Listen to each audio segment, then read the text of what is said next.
এবারে বক্তব্য নিয়ে আসছে পক্ষদলের তৃতীয় বক্তা সুরাইয়া আক্তার। সবাইকে আন্তরিক শুভেচ্ছা। মাননীয় সভাপতি, আমার চাচাতো বোন ইমা আপু 2017 সালে এসএসসি পরীক্ষা দিয়েছিল। ইমা আপু আমাদের স্কুলের ছাত্রছাত্রীদের মধ্যে নান্দনিক প্রতিবাদের অধিকারী ছিল। যেদিন এসএসসি পরীক্ষার ফলাফল বের হয়েছিল সেদিন তার আম্মু একটি কথাই বলেন, সবাই জিপিএ 5 পেয়েছে, তুই কেন পাসনি? অথচ ইমা আপু এত কষ্ট করে পড়ালেখা করেছে, গুণগত শিক্ষা অর্জন করার চেষ্টা করেছে, তার এই কষ্টের কি মূল্য রইল মাননীয় সভাপতি? সে যে ইমা আপু দরজা বন্ধ করেছে, সে দরজা আর খুলেনি। 2017 সালে এমন অনেক ইমার দরজাই বন্ধ হয়েছিল। কি দোষ ছিল চট্টগ্রামের সাগর, সিরাজগঞ্জের রক্তিম দাস, যাত্রাবাড়ির দীপু, ব্রাহ্মণবাড়িয়ার ইমন, উত্তরা সানজিদা বা মোহনপুরের মাহফুজের? এসএসসিতে এই ধারা বজায় রয়েছে। 2017 সালে এসএসসি পরীক্ষা জিপিএ 5 না পায় আত্মহত্যার মিছিলে যোগ দিয়েছেন মাদারীপুরের নূপুর, যশোরের রুম্পা, বগুড়ার সাফিয়া, গোপালগঞ্জের বর্ণালী সহ অসংখ্য শিক্ষার্থী। অনেকের কথা হয়তো আমরা জানতেও পারিনি।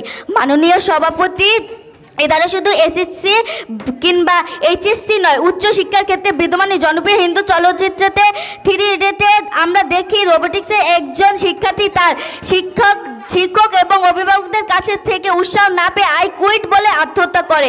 আমাদের কুমিল্লা অরেন্দ্র ভাই ঠিক এভাবেই ফেসবুকে স্ট্যাটাস দিয়ে দুনিয়া থেকে বিদায় নেন। আর এই কারণে সংস্কৃতি মন্ত্রী আসাদুজ্জামান নূর বলেছেন, বর্তমান জিপিএ 5 শিশুদের উপর নির্যাতন চলছে। মাননীয় সভাপতি, 2020 সালে আমি এসএসসি পরীক্ষা দিব। যদিও পরীক্ষার দিন গনিয়ে আসছে, আমার চিন্তা বাড়ছে। যে কোনো মূল্যেই হোক আমাকে জিপিএ 5 পেতেই হবে। আমাদের পরিবারের চাহিদা মেটাতে হলে যদি আমাকে প্রশ্নপত্র কিনতে হয় তাহলে তাই করতে হবে।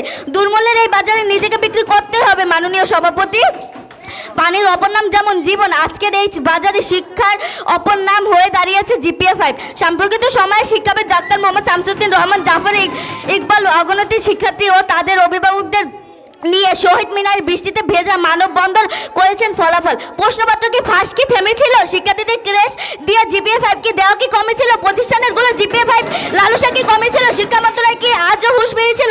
প্রশ্ন হলো আপনাদের কাছে মাননীয় সভাপতি, প্রতিষ্ঠানগুলো জিপিএ 5 কিন্তু অন্যান্য বাণিজ্যের কথা জেনে নেওয়া যাক। প্রতিষ্ঠানেরগুলো জিপিএ 5 পাওয়ার জন্য অনেক আজব কৌশল নিচ্ছে। সাধারণ ক্লাসের বাইরে শিক্ষকেরা নিজস্ব কোচিং বাণিজ্য করছে।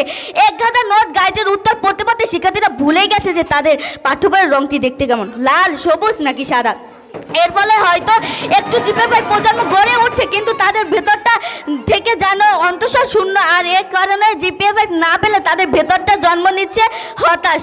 এই জিপিএ 5 প্রজন্ম হয়ে যায় মাদকাসক্ত, হয়ে যায় কিশোর অপরাধী, নাইস্টার ডিসকোর বয়সের মতো জ্ঞান কালচারের মধ্যে জড়িয়ে পড়ে। বাবা মার চোখের মণি থেকে তারা হয়ে যায় চোখের বালি। প্রতিপক্ষ বন্ধুরা, আমরা কি এরকম জিপিএ 5 চাই যেটি না পেলে আমার বোনের আত্মহত্যা করতে হয়, যেটি না পেলে আমার ভাইকে ইয়াবা সেবন করতে হয়? প্রশ্ন রইল।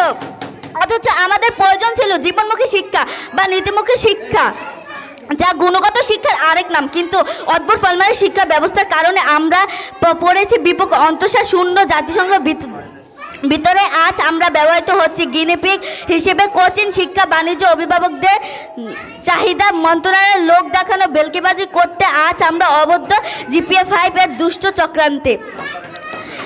শত শত ইঞ্জিনিয়ার ডাক্তার তৈরি হচ্ছে, কিন্তু কতজন স্যার ফজলে আহসান, আবির বেগম, রোকেয়া, জাহানারা ইমাম, ডাক্তার ইউনুস তৈরি হচ্ছে? প্রশ্ন রইল আপনাদের কাছে মাননীয় সভাপতি, এই ফরমালি শিক্ষা জিপিএ 5 নির্যাতন আমরা চাই না। আমরা চাই নৈতিক মূল্যবোধ সম্পদ বৃদ্ধিমূলক শিক্ষা। মাননীয় সভাপতি, আমার প্রতিপক্ষ বন্ধুরা বলে গিয়েছে যে